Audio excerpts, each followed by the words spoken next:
CIST, une histoire qui a ébranlé l'Autriche et le reste du monde. Le 6 septembre 2006, tout le pays découvrait son visage à la télévision. Cheveux blonds recouverts d'un foulard violet, très poupin, innocent.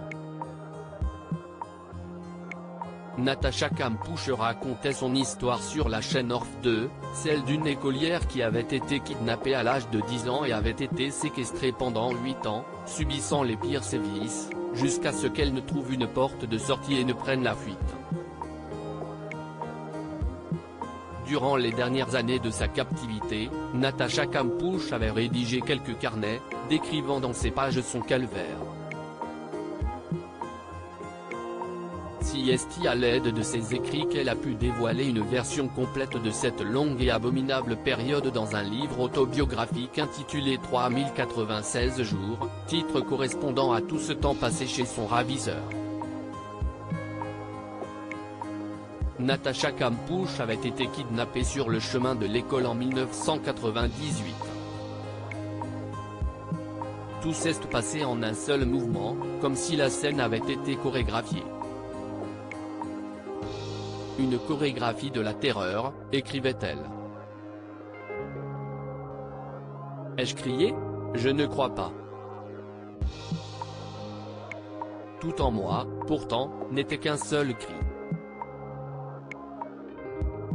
C'était une tentative désespérée. Wolfgang Priklopil, son ravisseur, était un ingénieur social.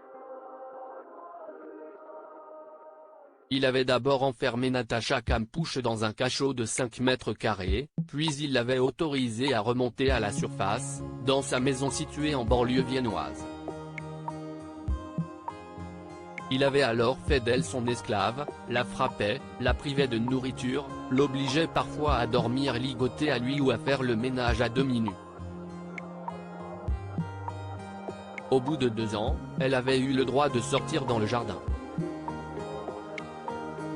CIST lors d'une de ses rares sorties qu'elle avait trouvé une brèche pour s'enfuir, au bout de 8 ans de cauchemar. Aujourd'hui, Natacha Kampusch a 35 ans. Elle a fait quelques apparitions médiatiques et a animé un talk-show. Son histoire a été adaptée au cinéma par Sherry Orman en 2013.